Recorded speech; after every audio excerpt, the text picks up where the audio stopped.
The modern Bible versions are clearly different than the King James Bible. And you've got to ask yourself this question, why? In order to understand the difference, you need to understand the history of the English Bible. Turns out there's a Bible museum right here in Phoenix that has one of the largest collections of rare English Bibles in the world.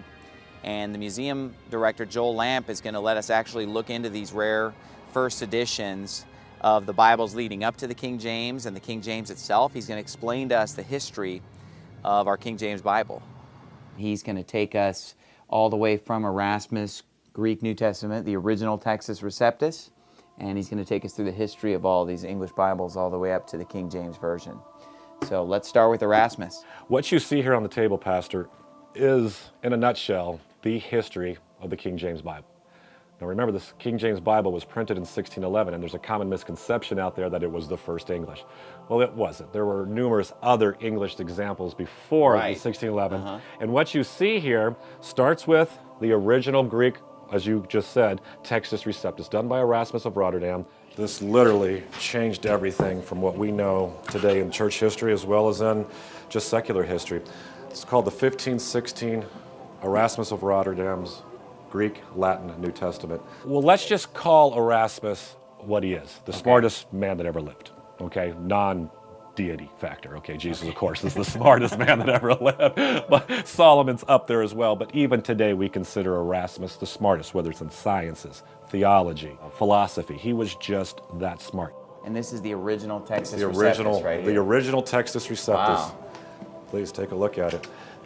Generally considered the most important book that was ever printed. And this is the book that launches the Reformation.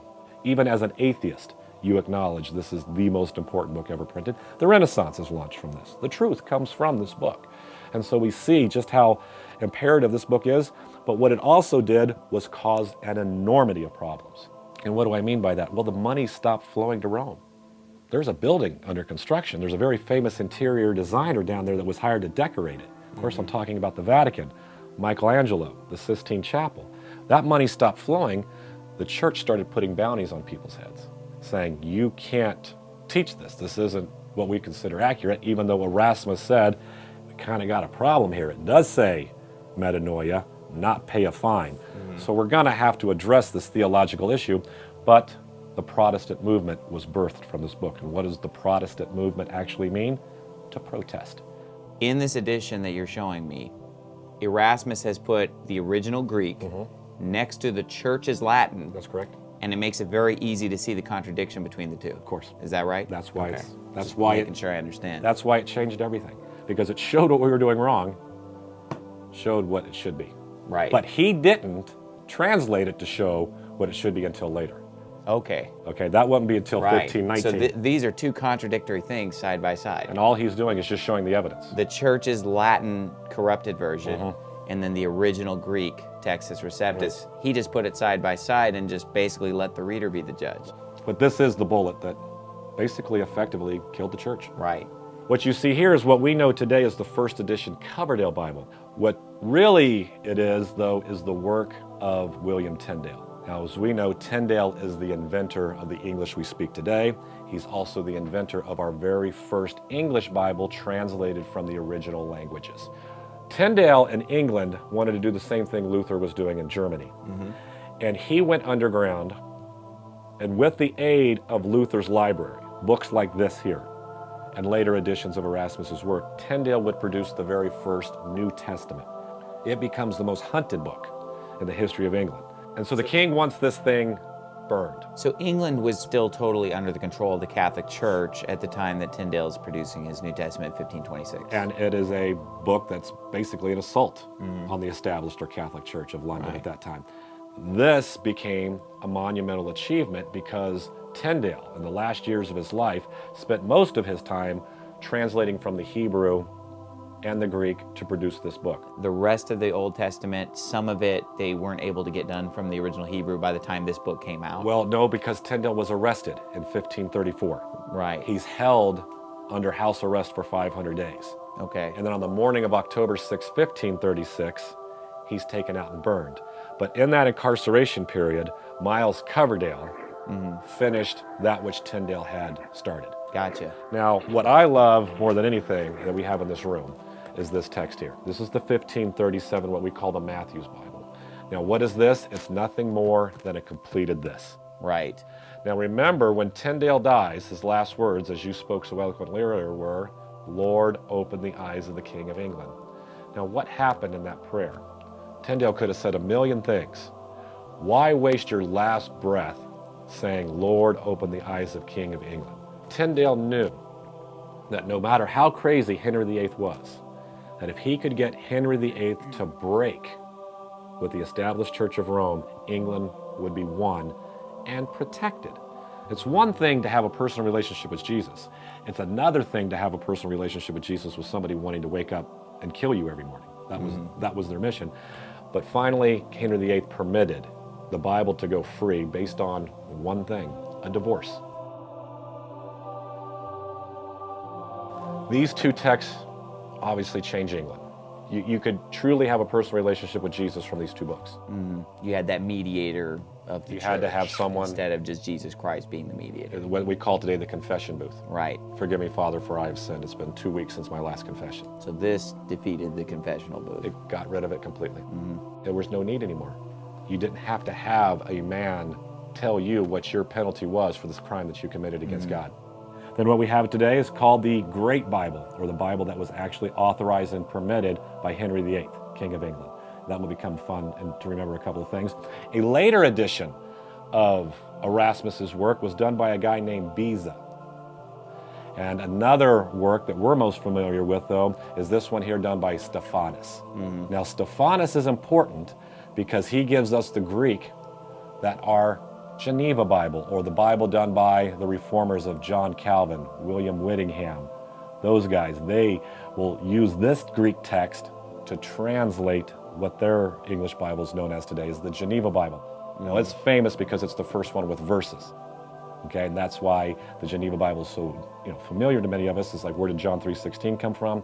Well, it came from They these guys divided it into chapters and verses. The Gotcha. chapters were already there. Chapters were already there. They but the divided it into verses are. Gotcha. After Henry VIII, his son takes the throne, and we know him today as Edward VI. He died very young. He was only on the throne for 4 or 5 years. But in that time, he permitted the scriptures to go free as well. But he too had no spouse and no kids, and so when he doesn't have an heir, who ends up taking the throne? His sister, who we know today as Bloody Mary. And we don't call her that because she liked vodka tomato juice with a splash of Tabasco. We call her Bloody Mary because she was responsible for literally over 7,000 of her own people's death. Wow. And here's a perfect example. Here's a family, Pastor, in Bloody Mary's reign. Here's 5 mothers and 5 fathers all being burned at the stake. And for what reason? They taught their children the Lord's Prayer in English. Wow. And she had them burned at the stake. So in her zeal for the Catholic Church, she's killing these people. The parents were teaching their kids. Okay. And they only wanted the church to teach them. their kids. We weren't qualified, Pastor, to teach our children. So basically they're being burned at the stake for homeschooling. That's basically what it came down Think to. about it. No, it's in a sense it was. They wanted complete rule. Wow.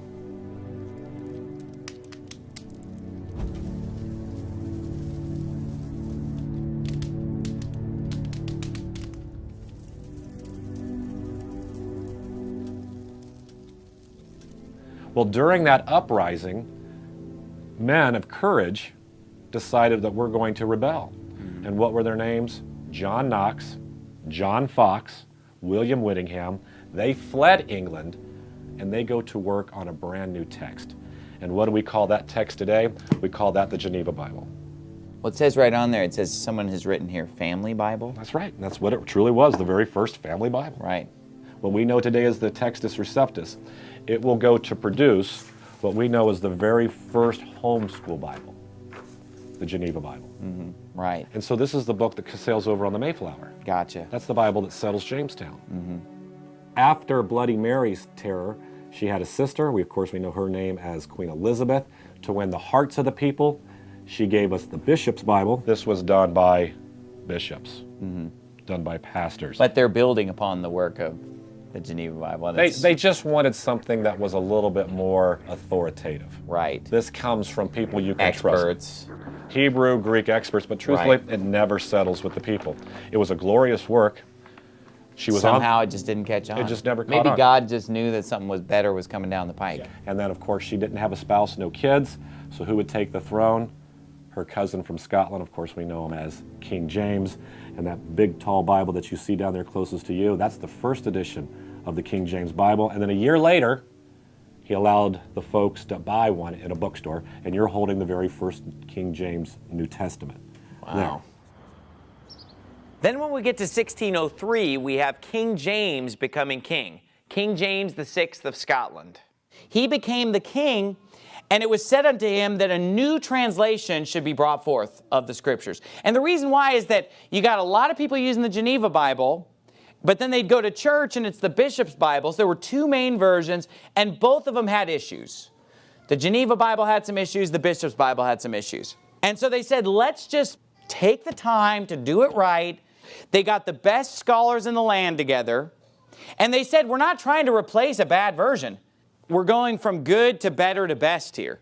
I mean, these are good translations. The Geneva Bible is good. The Bishop's Bible is good. We're just going to perfect it and get it just dialed in.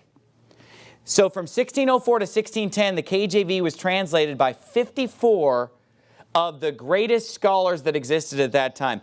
Just to give you one example, one guy, Lancelot Andrews, was an expert in Latin, Greek, Hebrew, Chaldean, Syriac, Arabic, and he also spoke 15 modern languages. That's one guy out of the 54 people that translated the King James Bible over the course of 7 years. So there were those who were Arabic scholars, there were those who were Greek and Hebrew scholars, there were Aramaic scholars. They were men of great intellect, all of them. Yeah. And their knowledge of the scripture was varied. They may have held some different beliefs, or different areas of theology might be slightly different from one of the other translators. What they did was they divided themselves up into 6 groups. These 6 men translated these 6 books of the Bible and so forth. And when they did this, then they compared them all together.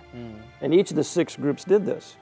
And then they chose one leader out of each group to evaluate all 6 groups. And so what happened was every passage of Scripture was evaluated 15 times. Wow. And in the end of it all of them came into agreement with what was translated based upon the correct verbal dynamic that they used.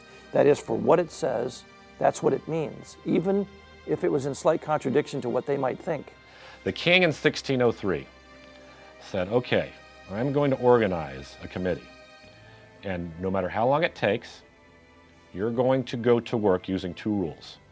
Old Testament must be translated from the Hebrew. New Testament must be translated from the Greek. And I'm going to give you all the resources humanly possible to make this happen.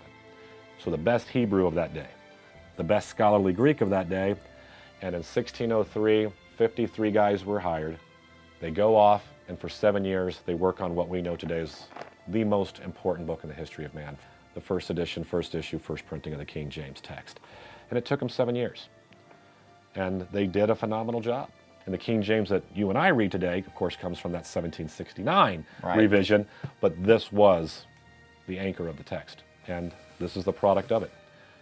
And in 1612, he gives us what we know today as the very first handheld King James New Testament. And this is what caught on. That's what caught on. The handheld King New says Testament. if you can afford it, you can own it. Every bookstore in London sold it, and it would take off. And then it would become, and always has been, the #1 selling book in the history of man. No book has ever outsold this text, or ever will.